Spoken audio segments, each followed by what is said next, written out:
Photography sees with the eye of a camera. It makes records of places, people, and events. Photography lets you see the world about you without ever leaving your classroom. It's your window on the world. Photography shows how and why things happen.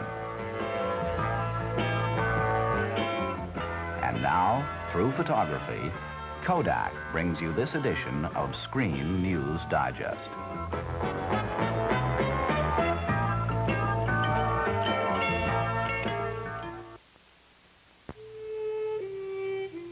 The American farmer. This is his story, from the wooden plow to the mighty harvest, an agricultural revolution down on the farm.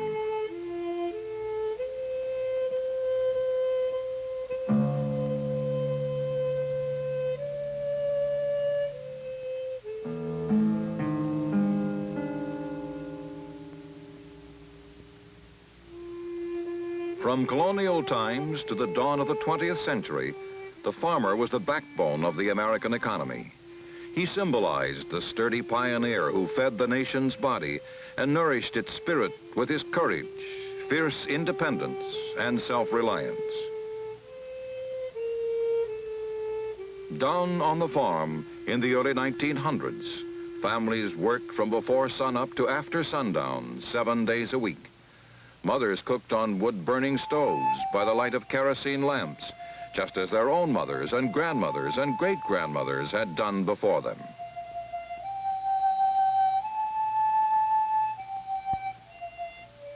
The hours were long and the life was hard, and still more than 3 out of every 5 Americans lived on farms as the United States entered the 20th century.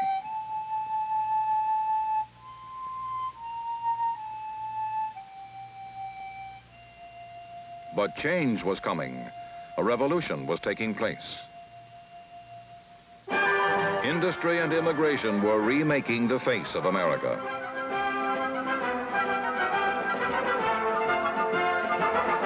A new concept in industrial production, the assembly line, was increasing output and raising wages. The United States economy was booming, and the growth of cities and urban areas was luring more and more young people away from the farm. The balance of population was swinging from the rural to the urban areas.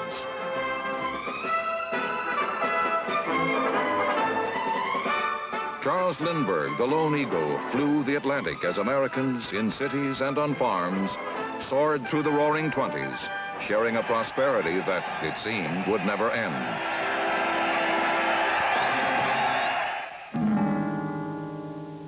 But end it did, and the United States was thrust into the Great Depression. Bread lines formed from coast to coast, and men sold apples on street corners. Despair was everywhere. In 1933, Franklin D. Roosevelt became president as the crisis deepened. Sharecroppers and migrant farm workers lined the highways of many a Midwestern state, out of work, with no place to go, as farm prices dropped and dropped and dropped. Huddled together in makeshift shelters, life was a day-to-day existence.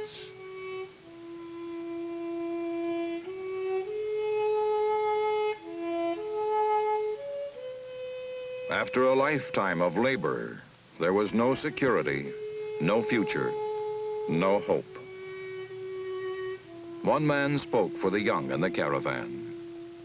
My wife and I was forced out on the farm because we hadn't getting no day labor to do. We're only getting 6 bits and $1 a day, and we can't make an honest, decent living at it. And that's the reason we're out here on Highway 61 right today. And we want to get a place to live and work and make an honest, decent living. That's what I'm married a woman to take care of her and make her honest, decent living. And that's what we're going to do, if there's any change at all. Already mortgaged and deeply in debt, the American farmer could not meet his payments. When corn brought 3 cents a bushel, and the people in the cities didn't even have 3 cents to buy it.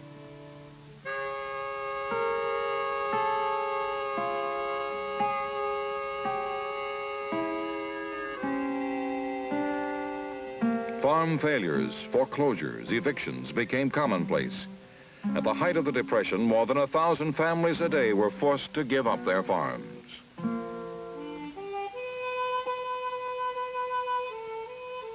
Taking what little they could carry with them, the evicted families drove off in search of some distant, better life. For many, it would be a never-ending journey.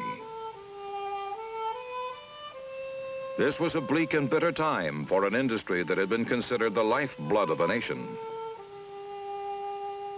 And the worst was yet to come. Drought and dust storms swept across the breadbasket of America in the middle 1930s, turning millions of acres of fertile farmland into eroded, ravaged wastelands.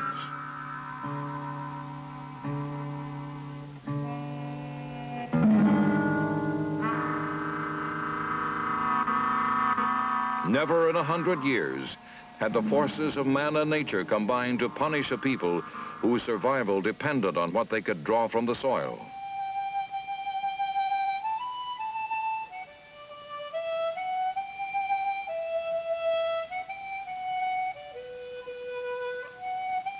Cattle roamed the dried-up range, pawing the dirt, looking for water holes that had long since disappeared. Much of the Middle West looked like an American Sahara as the drought continued, the soil eroded, and the long-suffering farmer waited and hoped and waited. The loss in crops and cattle ran into the tens of millions of dollars. Animals that survived were little more than skin and bones. I've been farming 50 years, and this is the worst I've ever seen. All the land that I got, anything out of what the government paid me not to plant. We're mighty bad off, but I guess there's a lot of them worse off than we are. This, for the American farmer, was the darkest hour before the dawn.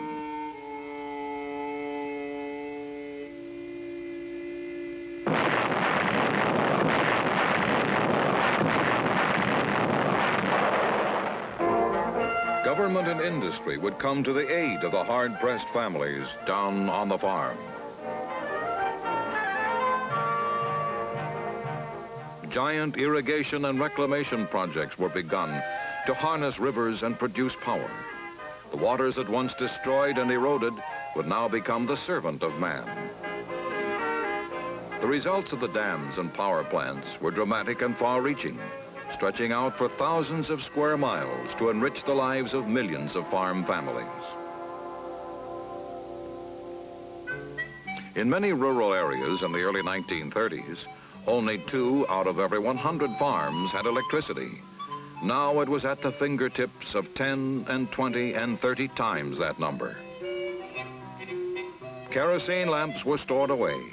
Power had come down on the farm to change and improve, serve and entertain, old and young, as they did their chores and lived their lives.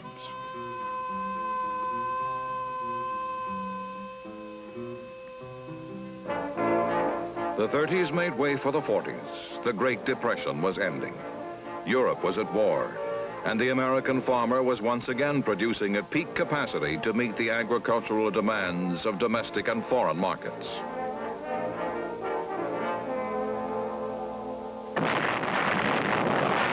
December 7th, 1941, Pearl Harbor is attacked and America goes to war. 12 million men are called to the colors, and a third of them come from down on the farm.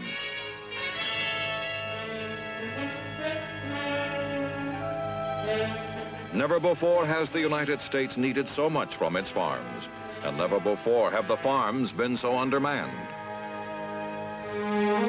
The shortage becomes so acute that servicemen in America are sent to farms during harvest time to bring in crops that might otherwise rot in the ground. And the demands of a wartime economy stimulate new ways to increase agricultural output.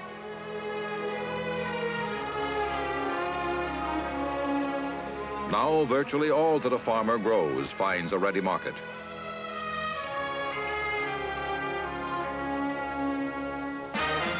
The American GI, wherever he goes, is the best-fed fighting man in the world. The road to peace is long and hard, but finally the victory is won. The infamy of Pearl Harbor is avenged when the Japanese surrender to General MacArthur in 1945. The big parade begins, GIs coming home to signal the start of the greatest decade of growth in American history.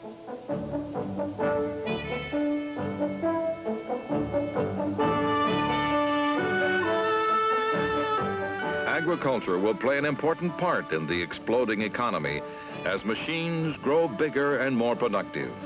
By 1950, farming has advanced faster and farther in the United States in half a century than in any other country in the entire previous history of the world. And 1 man-hour of farm labor yields more than 5 times as much food as it did in 1920.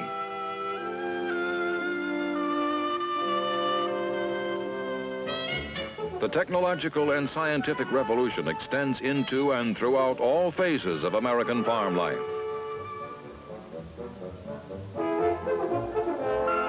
Chemical breakthroughs and biological discoveries multiply production and improve quality. Additives and supplements enable chickens under controlled conditions to lay as many as 7 eggs a day.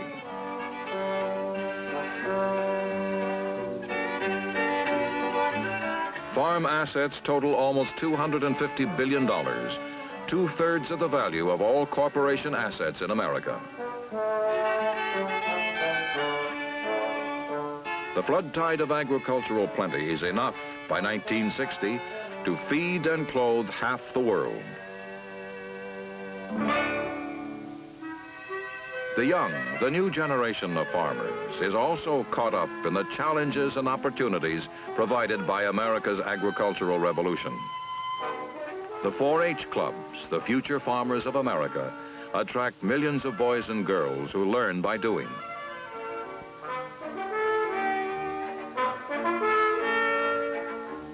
This is a new kind of pioneer who one day may be operating and managing farms where computers plot every facet of agricultural life.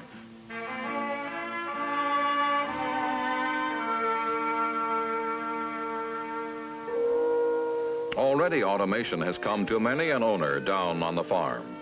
Warren North of Brookston, Indiana is one.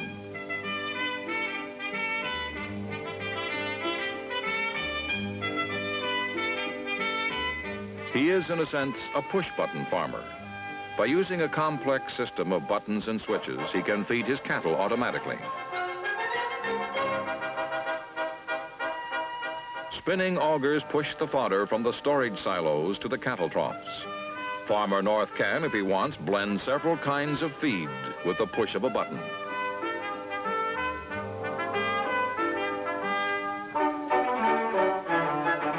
And supplementary vitamins and hormones can also be dropped into the auger before it begins the final leg of its automated journey to the waiting cattle.